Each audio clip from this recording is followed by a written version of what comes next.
Sahabat Oase Rohani Katolik yang terkasih, apa kabar? Semoga semua dalam keadaan sehat, bahagia, serta damai sejahtera.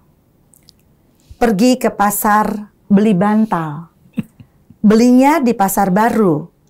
Mari menyambut hari Natal, semoga bahagia sepanjang waktu. Senang sekali saya Margaret Indriana dapat kembali menemani sahabat dalam acara kita Oase Rohani Katolik. Dan pada hari ini kita berbahagia di mana Gereja Katolik sedunia merayakan Hari Raya Natal yang merupakan kelahiran Tuhan Yesus Kristus, Sang Juru Selamat kita. Hari ini cahaya bersinar atas kita sebab Tuhan telah lahir bagi kita. Ia akan disebut penasehat ajaib, Allah perkasa, Raja damai, Bapa kekal, dan kerajaannya takkan berakhir. Hadir bersama saya, Monsinyur Ignatius Kardinal Suharyo, akrab disapa Monsinyur Suharyo. Selamat datang Monsinyur Suharyo, apa kabar? Baik Ibu. Puji Tuhan. Mungkin Monsinyur mau menyapa sahabat Oase Rohani Katolik dimanapun berada. Ya, sahabat Oase Rohani Katolik, tentu selamat Hari Raya Natal. Semoga dalam keadaan apapun perayaan Natal ini bermakna bagi kita sekalian. Nanti renungan selanjutnya pada waktunya akan diberikan. Terima kasih Monsinyur dan sahabat Oase Rohani Katolik yang terkasih. Marilah kita memulai acara Oase Rohani Katolik ini dengan doa pembuka yang akan dipimpin oleh Monsinyur Suharyo. Silakan. Marilah berdoa. Allah Bapa yang Maha Kuasa dan Kekal, kami telah Kau sinari cahaya baru. Ialah cahaya sabdamu yang menjadi manusia. Kami mohon semoga cahaya itu memancarkan di dalam karya kami, sebagaimana memancar di dalam budi kami karena iman. Dengan pengantaraan Tuhan kami Yesus Kristus Putra-Mu, yang hidup dan berkuasa kini dan sepanjang masa. Amin. Sahabat Oase Rohani Katolik yang terkasih, marilah pada kesempatan ini saya akan membacakan bacaan dari Kitab Yesaya bab 62 ayat 11 sampai 12. Inilah yang dimaklumkan Tuhan sampai ke ujung bumi. Katakanlah kepada Putri Sion, lihat, penyelamatmu datang. Mereka yang dikumpulkan dengan jerih payahnya ada bersama-sama dengan dia, dan mereka yang dihimpunnya berjalan di hadapannya. Orang akan menyebut mereka bangsa kudus, orang-orang tebusan Tuhan, dan engkau akan disebut yang dicari, kota yang tidak ditinggalkan. Demikianlah sabda Tuhan. Syukur kepada Allah. Sahabat Oase Rohani Katolik yang terkasih, marilah kita tanggapi bacaan pertama dengan Mazmur tanggapan. Hari ini cahaya turun atas kita, sebab Tuhan lahir bagi kita. Hari ini cahaya turun atas kita, sebab Tuhan lahir bagi kita. Tuhan adalah Raja, biarlah bumi bersorak-sorai, biarlah banyak pulau bersuka cita, langit memberitakan keadilannya, dan segala bangsa melihat kemuliaannya. Hari ini cahaya turun atas kita, sebab Tuhan lahir bagi kita. Terang sudah terbit bagi orang benar, dan sukacita bagi orang-orang yang tulus hati. Bersukacitalah karena Tuhan, hai orang-orang benar, dan nyanyikanlah syukur bagi namanya yang kudus. Hari ini cahaya turun atas kita, sebab Tuhan lahir bagi kita. Sahabat Oase Rohani Katolik yang terkasih, marilah kita mendengarkan bacaan kedua dari surat Rasul Paulus kepada Titus bab 3 ayat 4 sampai 7. Saudaraku terkasih, ketika kerahiman dan kasih Allah serta juru selamat kita telah nyata kepada manusia, kita diselamatkan oleh Allah. Hal itu terjadi bukan karena perbuatan baik yang telah kita lakukan, melainkan karena rahmat-Nya, berkat permandian kelahiran kembali dan berkat pembaharuan yang dikerjakan Roh Kudus, yang sudah dilimpahkannya kepada kita lantaran Yesus Kristus, Juru Selamat kita. Dengan demikian, kita sebagai orang yang dibenarkan oleh kasih karunia-Nya, berhak menerima hidup yang kekal sesuai dengan pengharapan kita. Demikianlah sabda Tuhan. Syukur kepada Allah. Sahabat Oase Rohani Katolik yang terkasih, marilah kita lanjutkan dan kita mendengarkan bacaan Injil yang akan dibawakan oleh Monsinyur Suharyo.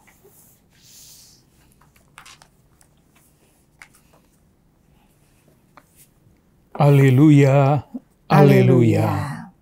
Kemuliaan bagi Allah yang Maha Tinggi, dan damai sejahtera di bumi bagi orang yang berkenan kepadanya. Haleluya. Tuhan bersamamu. Dan bersama rohmu. Inilah Injil suci menurut Lukas. Dimuliakanlah Tuhan. Di daerah itu ada gembala-gembala yang tinggal di padang menjaga kawanan ternak mereka pada waktu malam. Tiba-tiba berdirilah seorang malaikat Tuhan di dekat mereka, dan kemuliaan Tuhan bersinar meliputi mereka, dan mereka sangat ketakutan. Lalu kata malaikat itu kepada mereka, "Jangan takut, sebab sesungguhnya Aku memberitakan kepadamu kesukaan besar untuk seluruh bangsa. Hari ini telah lahir bagimu Juru Selamat, yaitu Kristus Tuhan di kota Daud. Dan inilah tandanya bagimu, kamu akan menjumpai seorang bayi dibungkus dengan lampin dan terbaring di dalam palungan." Dan tiba-tiba tampaklah bersama-sama dengan malaikat itu sejumlah besar bala tentara surga yang memuji Allah, katanya, "Kemuliaan bagi Allah di tempat yang maha tinggi, dan damai sejahtera di bumi di antara manusia yang berkenan kepadanya." Demikianlah Injil Tuhan. Terpujilah Kristus. Sahabat Oase Rohani Katolik yang terkasih, marilah kita mendengarkan renungan yang akan disampaikan oleh Monsinyur Suharyo.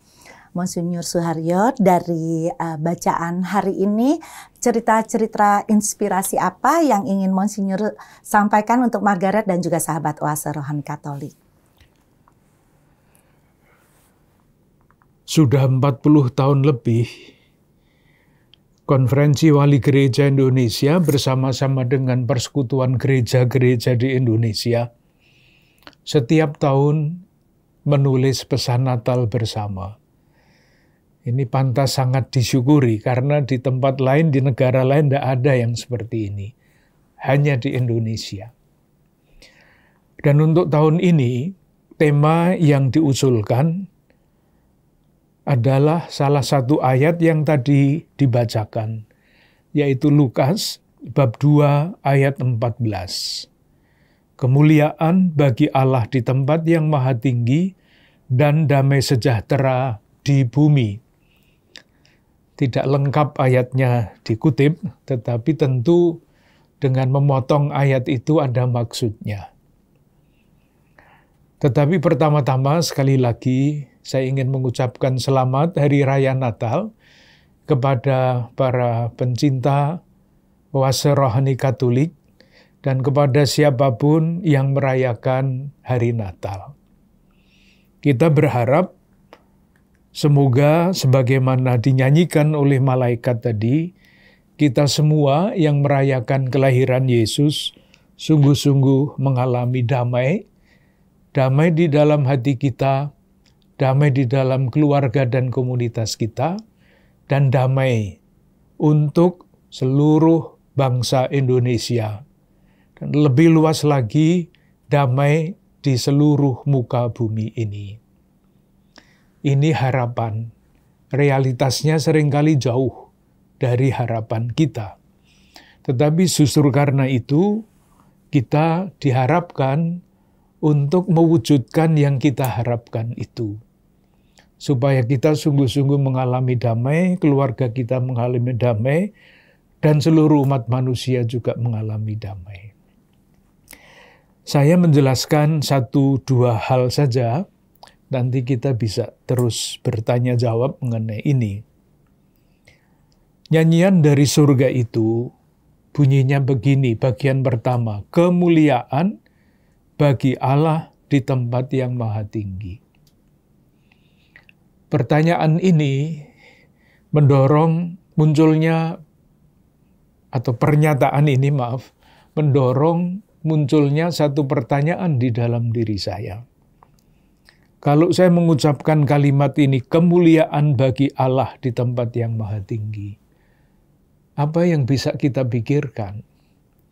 Bagaimana kita memuliakan Allah yang maha tinggi itu?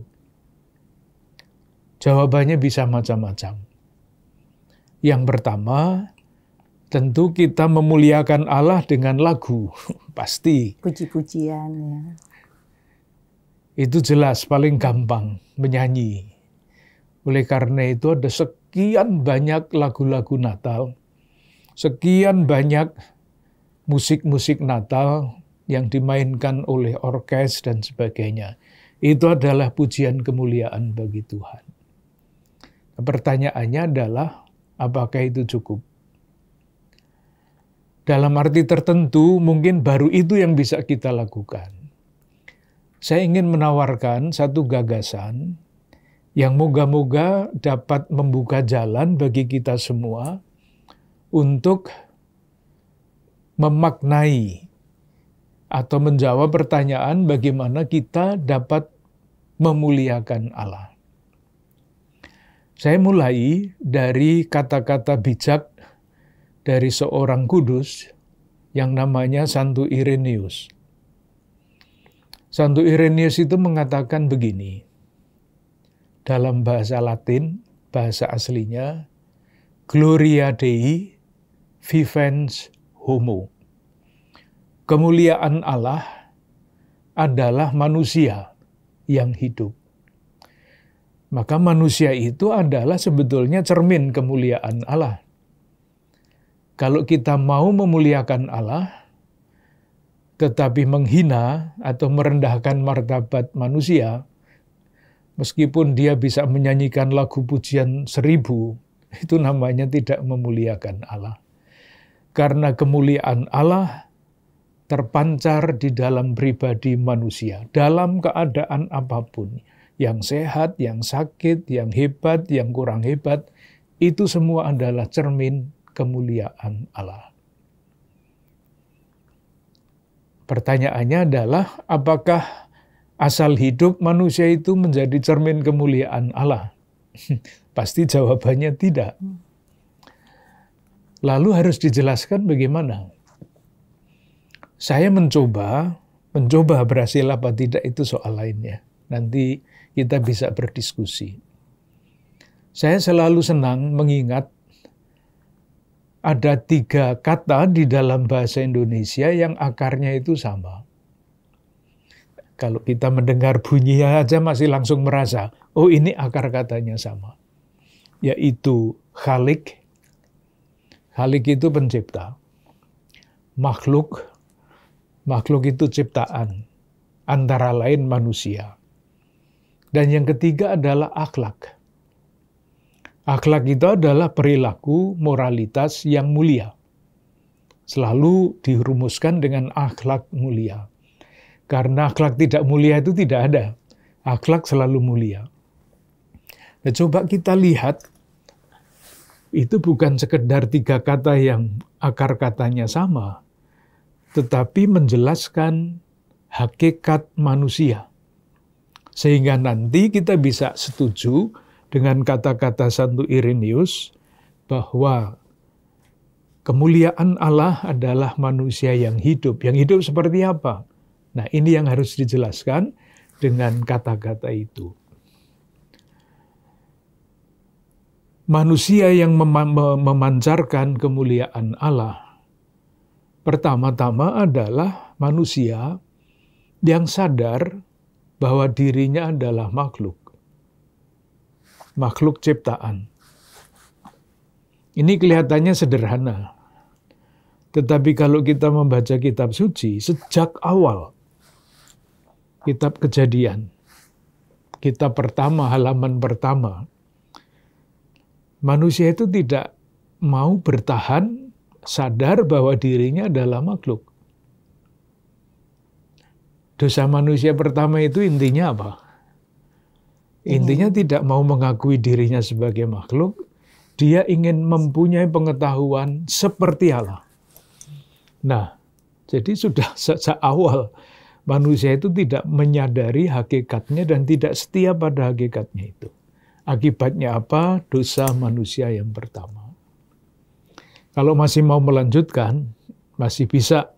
Yang paling mudah adalah kisah mengenai Menara Babel. Itu manusia membuat apa? Membuat tangga. Tangga naik. Mau kemana? Supaya sampai mencapai langit.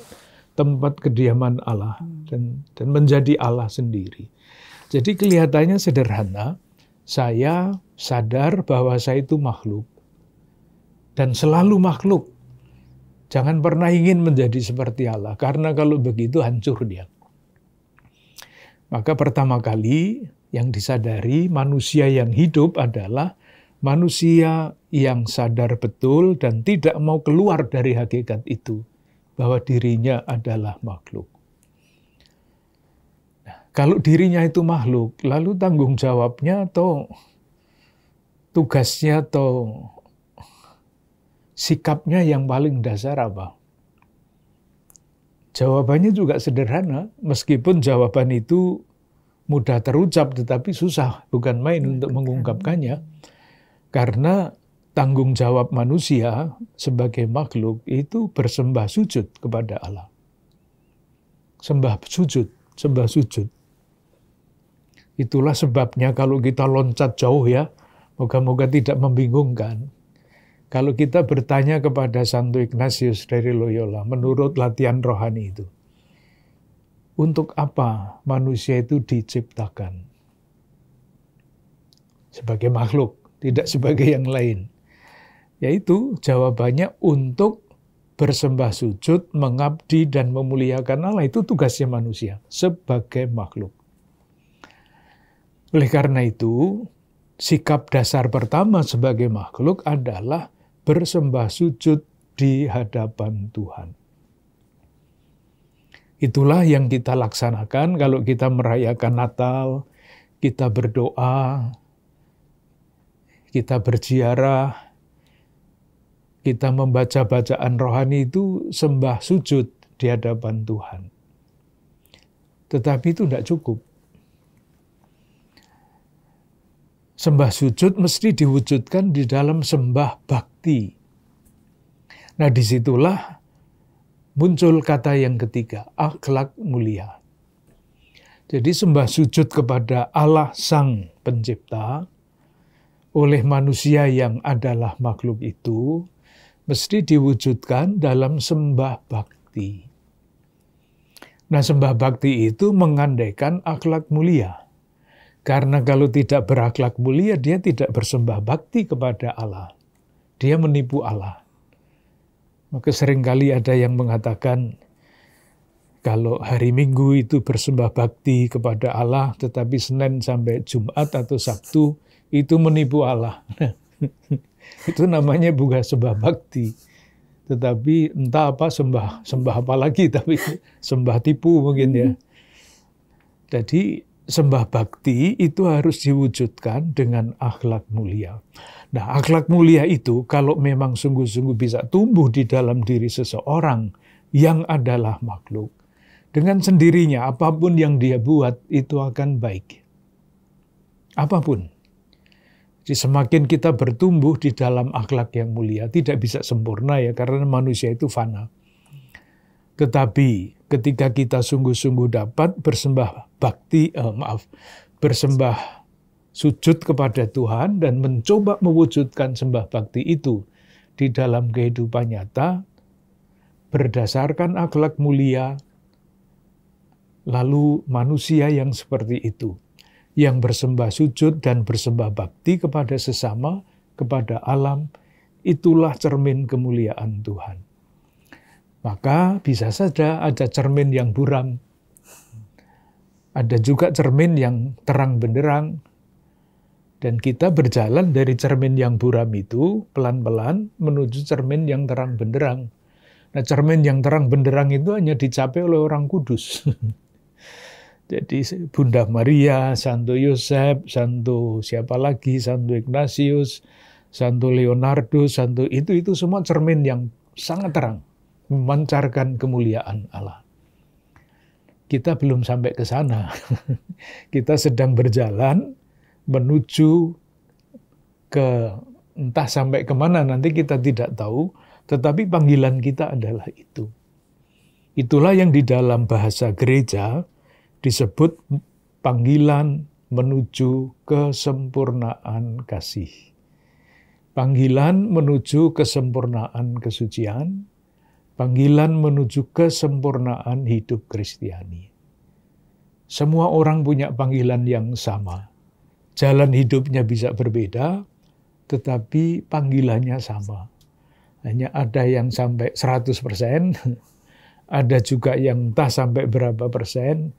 Rasa-rasanya kita selalu berjalan, moga-moga selalu maju. Lumayan kalau sampai di tengah-tengah itu.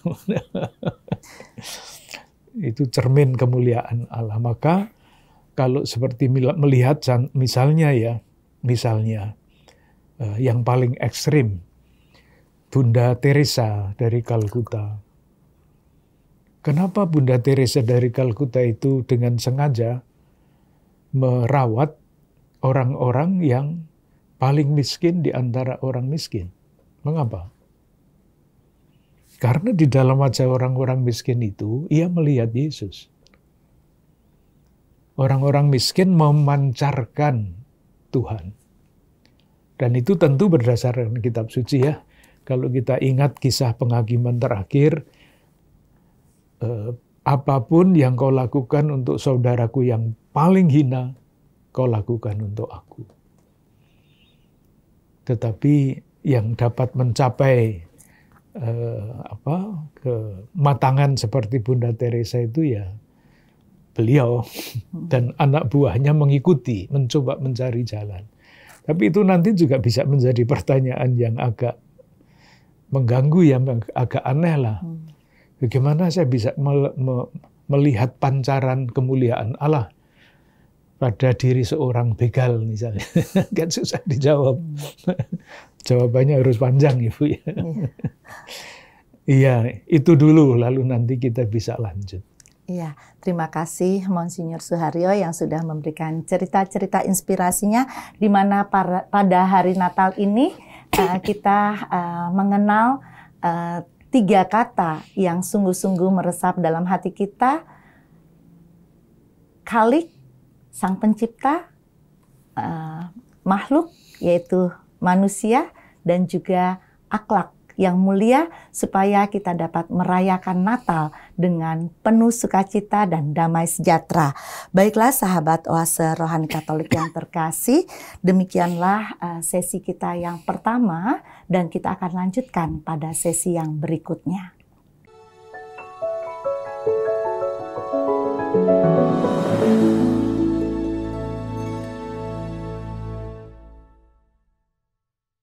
Sahabat Oase Rohani Katolik yang terkasih, masih bersama kami Monsinyur Suharyo dan Margaret.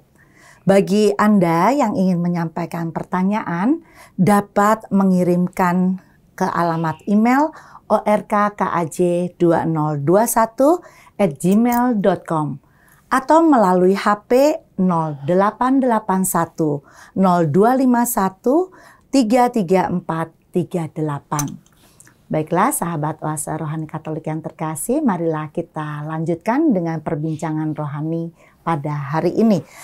Bapak Uskup, berkaitan dengan bacaan Injil pada hari ini, ataupun juga kalau pada saat Natal kita suka mendengarkan damai sejahtera di bumi. Nah, kira-kira apa yang makna yang terkandung di dalamnya, Bapak Uskup?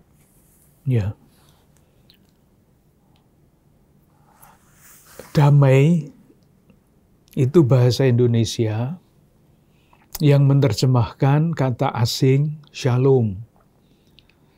Dalam bahasa Indonesia sebetulnya salam, akar kata itu. Jadi kalau kita mengucapkan selamat pagi dari kata salam kan itu sebetulnya harapan kita moga-moga pagi ini Anda merasa damai. Tentu ada banyak cara untuk menjelaskan. Yang pertama saya jelaskan dulu konsepnya. Jadi di dalam faham kitab suci mengenai shalom, shalom itu mempunyai beberapa dimensi. Jadi tidak tiba-tiba damai gitu ya. Tetapi mempunyai beberapa dimensi. Dan baru kalau dimensi-dimensi itu dipenuhi, lalu yang namanya damai itu dapat menjadi kenyataan. Tetapi kenyataan sekali lagi bukan kenyataan selalu 100%. Damai itu kan bisa 30%, 40% dan selanjutnya. Tetapi dimensinya adalah ini. Yang pertama, agar sungguh-sungguh dapat terbangun damai, relasi kita dengan Allah mesti baik dan benar. Jadi dimensi pertama, segi pertama dari damai mengandaikan hubungan saya baik dengan Allah. Tentu bagi orang-orang yang percaya kepada Allah. Hubungan yang baik dengan Allah itu seperti apa? Yaitu tadi tidak ngelunjak bahasa Jawanya ya. Tidak ingin menjadi seperti Allah. Atau di dalam gereja Katolik kalau hubungan damai dengan Allah ya. Dalam arti menghindari segala macam kemungkinan dosa. Apapun itu isinya. Yang kedua adalah relasi saya dengan sesama. Relasi dengan sesama itu juga lingkarannya kan banyak ya. Ada yang namanya sahabat, ada yang namanya keluarga, ada yang namanya kenalan, ada yang namanya orang asing. Jadi relasi itu bermacam-macam. Nah harapannya relasi yang bermacam-macam itu tidak di dalam situasi konflik. Misalnya ya konkret seperti itu. Tapi tidak cukup dua ini. Relasi dengan alam. Kalau kita tidak baik berelasi dengan alam, ya akibatnya seperti sekarang ini, tidak damai kan? Iya.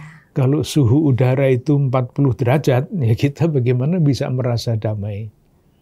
Atau kalau udara itu kotor, bagaimana kita bisa merasa damai? Artinya, segi ketiga itu juga menjadi sangat penting, meskipun kurang disadari.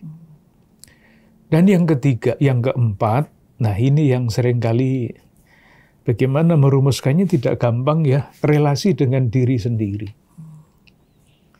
Paling kurang dibicarakan. Kalau relasi dengan sesama itu sering.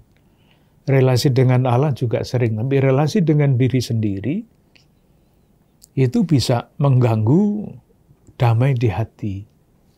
Yaitu kalau saya tidak menerima realitas pribadi saya. Menolak bahwa saya itu seperti ini. Jadi misalnya yang sederhana saja ya. Saya itu inginnya menjadi artis penyanyi. Tetapi menyanyinya selalu fals. Itu orang bisa berontak gitu terhadap dirinya. Kenapa Tuhan menciptakan saya menjadi seperti ini? Nyanyi pun tidak bisa. Itu relasi yang tidak baik dengan dirinya sendiri. Maka dia membutuhkan bantuan dari orang lain, namanya orang tua kah, namanya psikolog, supaya menerima dirinya sendiri. Jadi damai itu mengandaikan dimensi-dimensi itu, sekurang-kurangnya tidak nol semua. Sekurang-kurangnya. Tapi ya 10%, 20% sudah lumayan. Itu ada damainya, tingkat-tingkatannya banyak. Itu yang pertama secara konseptual. Yang kedua, itu dalam kitab suci ya, artinya seperti itu. Dalam perkembangan zaman, ternyata pikiran manusia tentang damai itu bisa berubah. Tergantung dari faham damai macam apa. Tadi kan saya menyampaikan damai menurut kitab suci. Tapi ada juga damai menurut seorang kaisar, kepala pemerintahan. Pernah di dalam sejarah ada ungkapan dalam bahasa Latin, si vis pacem para bellum. Kalau Anda menghendaki damai, siapkan perang. Lihat, merasa apa mentalitas yang ada di belakang itu. Karena itu kaisar yang mengatakan itu. Dia ingin berkuasa, menguasai seluruh dunia. Karena di sana berontak, di situ berontak, di sana berontak. Maka dia harus memerangi negara-negara yang berontak itu supaya damai. Supaya semua ada di bawah kekuasaannya. Sampai sekarang itu juga ada. Terus berjalan seperti itu meskipun tidak diucapkan. Saya sering ditanya kenapa ada konflik di mana-mana. Jawaban saya karena ada yang jual senjata. Kalau tidak ada yang jual senjata, mau perang pakai apa? Kenapa ada pabrik senjata? Ya karena mereka mau uangnya. Jadi berputar seperti itu. Itu pasti bukan damai yang kita harapkan. Nah, di dalam faham gereja Katolik, yang namanya damai, itu sekarang rumusannya begini. Dalam bahasa Indonesia saja, kalau Anda menghendaki damai, tegakkanlah keadilan. Jadi gereja Katolik meninggalkan segala macam pikiran, kalau mau damai silahkan siap-siap perang. Maka ada perlombaan senjata kan? Kalau dua negara senjatanya kira-kira mirip-mirip, nggak berani mereka perang. Kalau yang lain nanti kelihatan lebih lemah, langsung akan diserang. Kita tidak pernah mengikuti gagasan seperti itu. Oleh karena itu, misalnya konkret ya, nanti kalau punya uangnya diinvestasikan, secara moral Katolik tidak boleh berinvestasi di perusahaan-perusahaan senjata. Itu melawan moralitas Katolik. Tetapi sekarang yang didengungkan adalah kalau kita sungguh-sungguh ingin damai, maka harus menegakkan keadilan di dalam arti yang seluas-luasnya. Nah, yang dimaksudkan dengan damai dalam hal ini tentu kontekstual. Kita bicara saja ya sekarang meloncat, supaya Natalnya juga kontekstual. Ibu pernah membaca pembukaan Undang-Undang 1945? Ya, setiap upacara selalu digaungkan. Nah, yang mana? Yang Pancasila? Saya ambil saja contoh. Yang berkaitan alinea kedua, yang berkaitan dengan tujuan negara ini didirikan. Itu ada 4. 1, melindungi seluruh warga negara Indonesia dimanapun mereka berada. Nah, kalau warga negara Indonesia dimanapun berada sungguh dilindungi, pasti ada damai. Pasti. Yang kedua, mewujudkan kesejahteraan umum. Kalau itu terwujud dalam keadilan, pasti damai lah. Mungkin tidak 100%, tetapi sekurang-kurangnya tidak 20%. Pasti mengalami damai. Yang ketiga, mencerdaskan bangsa. Kalau semua orang cerdas, itu pasti tidak mudah ditindas oleh entah siapa. Dan yang keempat adalah ikut berperan dalam mewujudkan damai dunia. Jadi kalau konkret di dalam bahasa Indonesia, tadi kan konsep kitab suci ya. Iya. Kalau di dalam sebagai damai di negara kita, ya itu aja di sekurang-kurangnya yang 3 ini. Itu aja diwujudkan. Nyatanya gimana? Ada penjualan manusia dan sebagainya. Nah itulah. Maka tanggung jawab kita sebagai warga negara Indonesia dan terlibat di dalam berusaha untuk mewujudkan cita-cita negara ini didirikan. Itu menjadi pembawa damai, pejuang perdamaian, pejuang keadilan, bukan ikut-ikutan membuat konflik di mana-mana. Damai yang konkret seperti itu. Tetapi realitasnya itu tidak semudah seperti dikatakan. Ini harus diakui. Karena apa?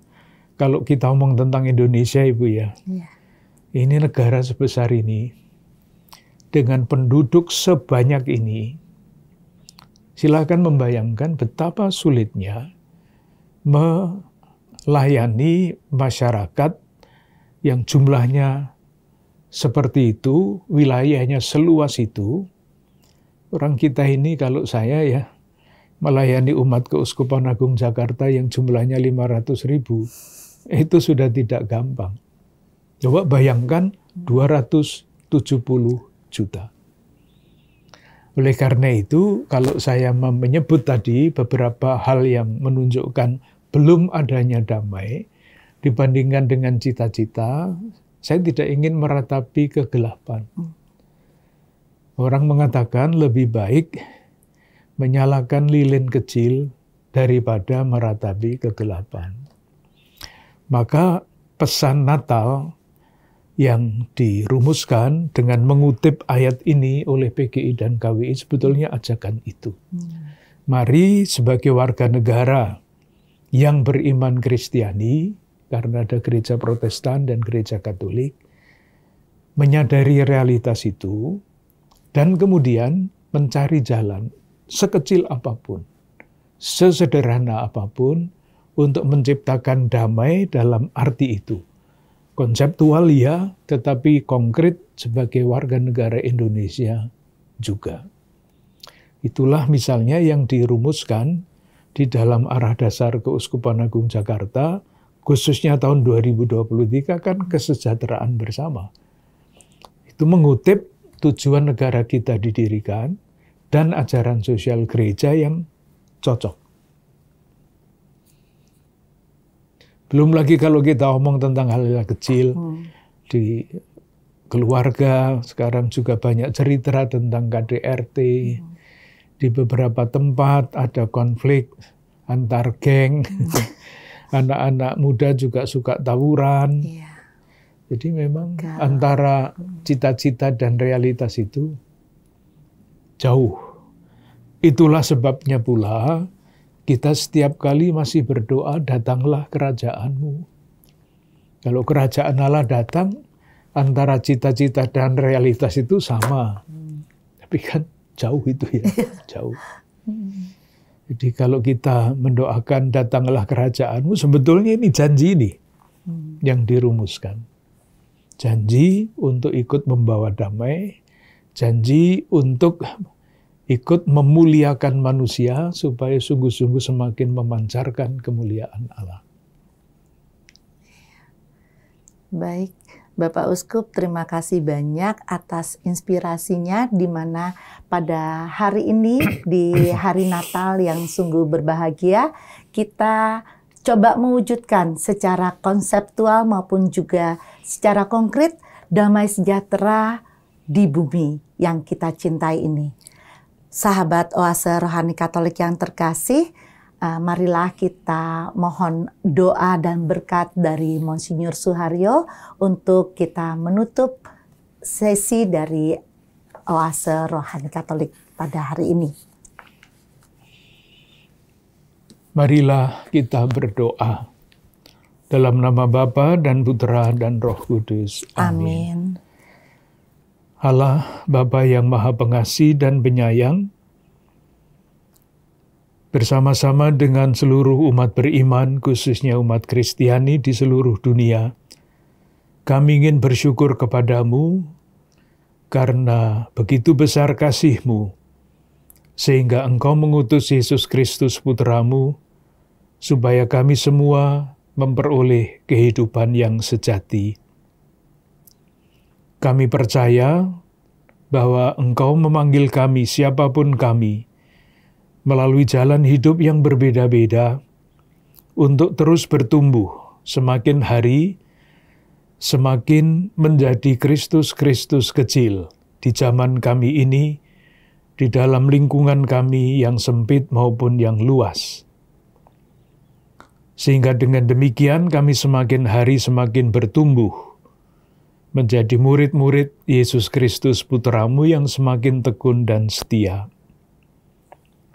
Engkau memberikan teladan yang sempurna dalam diri Bunda Maria, yang sekaligus adalah Bunda Yesus Kristus, Bunda kami, tetapi juga murid Yesus yang paling unggul.